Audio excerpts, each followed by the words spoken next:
มื้อนี้เป็นอีก EP หนึ่งเนาะที่ได้มาฮับหลาน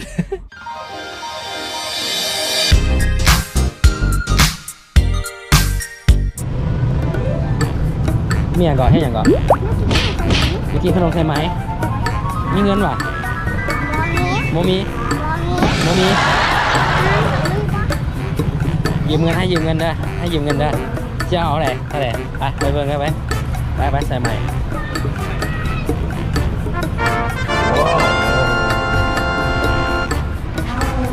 นี่ว่ะกินนี่ว่ะอันเท่าไหร่5,000 บาทโอ้เอาอันหนึ่งนะติดจัก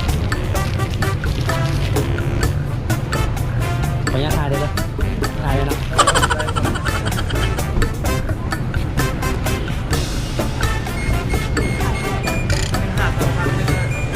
เป็นไงนี่แหละเอาหนึ่งเนาะจะได้สิอย่างลูกโป่งยอดเลย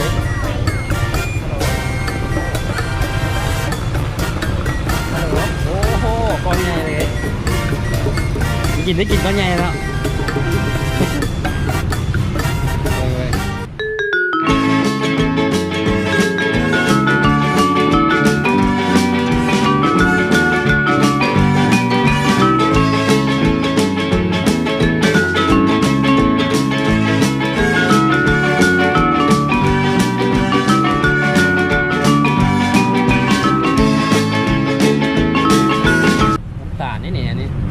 ใส่สีป่ะต่างกับแป้ง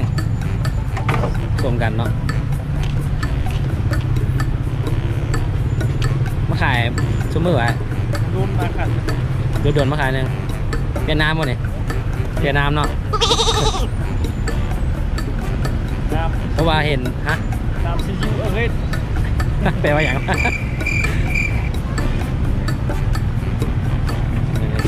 ว่าจะไหนก่อนเอาใหม่เด้อเวียดนามซีอิ๊วเกนพบกันใหม่วะใช่ทุก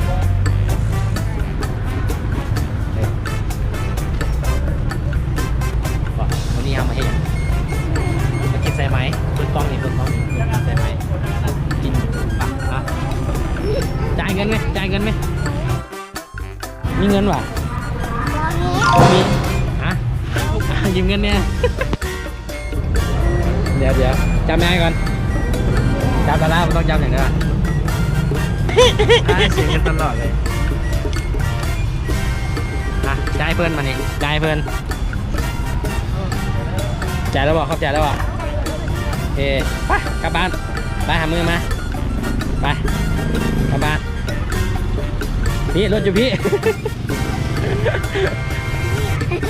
เป็นยังไง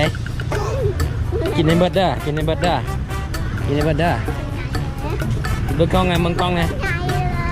อันนี้มันหยังใส่ไม้สิหยังวอดูแซ่บบ่อย่ามันกินซะเซฟแล้วซะบ่ไปทำทางครับ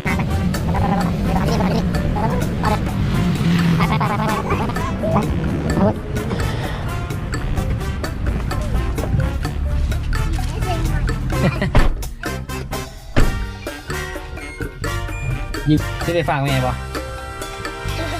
ซื้อฝากแม่สวัสดีเดียวเนี่ย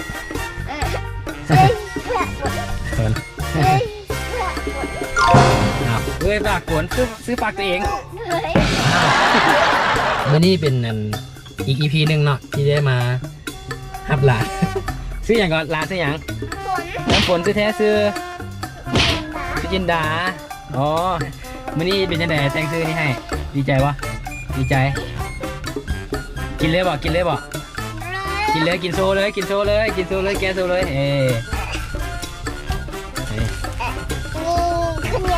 โอ้กินโซกินยังไงวิธีกินยังไงโอ้ยิ้มออกมาเลยโอ้เป็นยังไงรสชาติน้องนิดอร่อยวิธีกูดมายกโป้ โอเคคลิปนี้ก็พอเท่านี้เนาะพอได้ตั้งใจถ่ายปันใดเดี๋ยวจะมีคลิปใหม่ๆออกมาหลากหลายคอน คอนเทนต์แนวกินมึงเจอคอนเทนต์แนวเป็นเลาะแบบไลฟ์สไตล์เขานะ ที่ไหนก็ฝากติดตามแจ้งออฟฟิเชียลเด้อกดไลค์กดแชร์กด subscribe เด้อเป็นกำลังใจให้เด้อบ๊ายบายบ๊ายบายเนี่ยบ๊ายบายบ๊ายบายกินโซ่กินโซ่กินโซ่